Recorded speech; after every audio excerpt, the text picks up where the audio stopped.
Welcome to the Naked Truth. Hey, this is Mr. Wired Up. Welcome to the Naked Truth. Welcome to the Naked Truth. To the Naked Truth. Tap in. Dressed up, fancy, me? You're too kind. Flattery will get you everywhere. I've touched on this before in previous episodes, but I'm gonna get a little bit more in depth with it today. And it's basically telling you how to turn a no into a yes. Or a no into, oh, she gonna go. She gonna go. Now again, like I say every episode, I'm not saying these things to bash anything that you're doing, shed light on your wrongs and down talk you, anything like that. I'm just trying to help you do a simple course correct if that's the case. If you need it, you need it. If you don't, you don't. You can take what you learn from me and apply that in the real world or in the club world. But what the hell do I know? Strip club's only been a part of my life for 26 years. I'm only 40.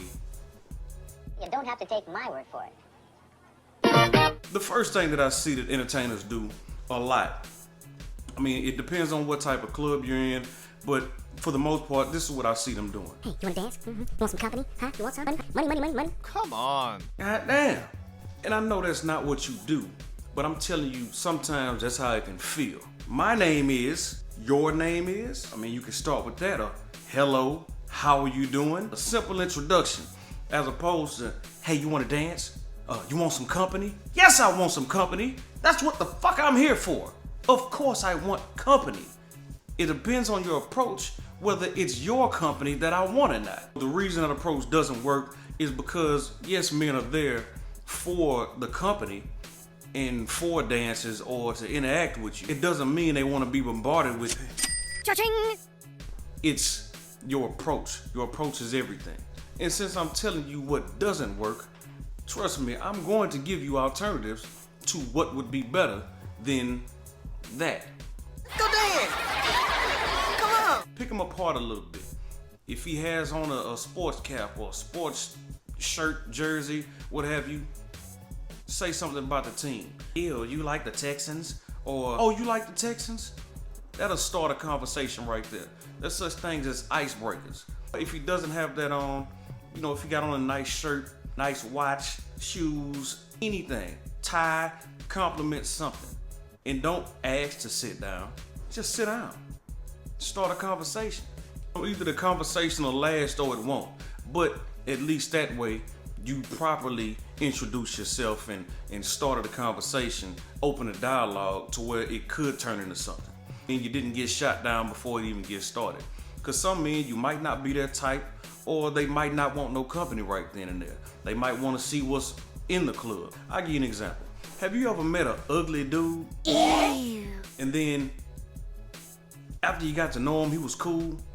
And then he didn't look so ugly anymore? Funny. It's the same concept. Your brain tells you what to see. Even if you're not his type, if your personality can win him over, then you got it. Call me crazy, but it happens. Something else on your initial approach is if you're a tall woman, don't bend over and speak to him. You kneel and speak to him. So you're eye to eye with him. You don't want to tower over the dude, because I don't care what men say, some men do get intimidated. It might be a subconscious thing and they don't know why they don't like it. It's uncomfortable, man. Just kneel down, meet him at his level so you're eye to eye. That's just a tip. I'm giving away a lot of free game, man. Somebody gonna pay me. So approach is everything, and along with approach is appearance. Appearance is just as important as your approach. Hi. If you want a high value trick, if you want a high value mark, if you want a high value sucker, if you want a high value customer, present yourself as a high value entertainer. It's cause and effect. I know sometimes you sleep till 6 o'clock in the afternoon. It happens, I understand. But anytime possible, or every time, you want to have yourself put together. You don't want your wig peeling off. You don't want your fingernails, this one off, this one halfway on, this one is still got the full set on it. this one is just completely off and your fingernail busted. You just want to put yourself together well, man.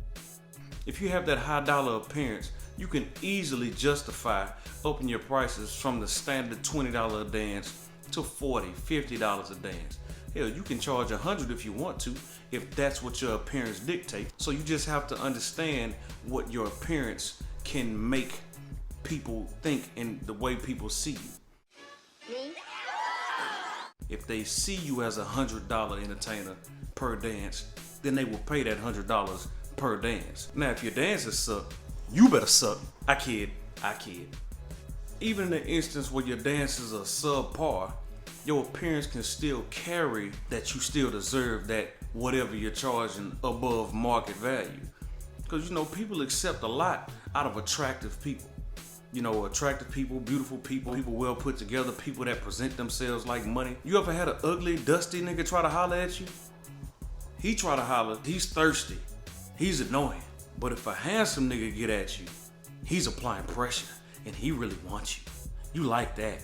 That's persistence. Now, once you cross that threshold of convincing him that he does want your company, there's other things that you can do in order to keep him engaged and make him want to go in his pocket and give you everything. Something as simple as eye contact shows that you give a damn about what he's saying. You're being attentive to what he's saying. I know you don't. That's not the point. The point is you make him feel like you care what he's saying.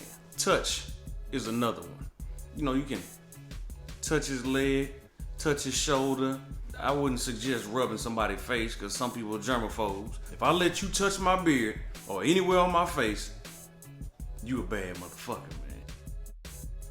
Laugh at his corny ass jokes. You don't have to like them. I suggest you practice your laugh. Practice your fake laugh. Make your fake laugh sound like a real laugh. I used to fuck with this porn star. I used to have dealings with this female adult model. And, she had to not only sell her physicality, but she had to sell her personality as well when it came to casting couches. When it came to castings, placements, calendars, things of that nature. And, she was good at stroking egos. And one thing that she would tell me was, she would be on these casting couches, castings, and she would be, if a guy tells a joke and, flip her hair, just ditzy shit. But she was so good at it, you would think it was the funniest thing she ever heard. She didn't always go too big with it. She would give her little chuckles and then she would throw the head back and take it. I'm just bullshitting. So practice on your fake laugh if you got to. Perfect that shit. Because stroking a male's ego is just as important as stroking his. And the male ego is a very fragile thing. So even in mid-conversation, you should still stroke his ego and give a compliment mid-conversation, kind of break away from what he's saying like you cannot help yourself. Oh my God, your eyes are so sexy. Oh, they're beautiful. Oh, your beard is, you work out, don't you? Little things like that. Y'all are good at lying. Y'all are better at lying than we are. Don't lie and say you're not, because I know you're lying. And you also want to stay out of your phone when you're talking to him, because that shows no interest whatsoever in what he's saying. Hold on. Huh? You see how fucking annoying that is? Sometimes part of being interesting is being interested in what he's into. I don't care if he likes wiffle ball. Wiffle ball gotta be the most important thing to you at that moment ever, because that's what he's interested in. I want y'all to understand that it does not take forever to get what you're looking for. It doesn't take forever to get the money.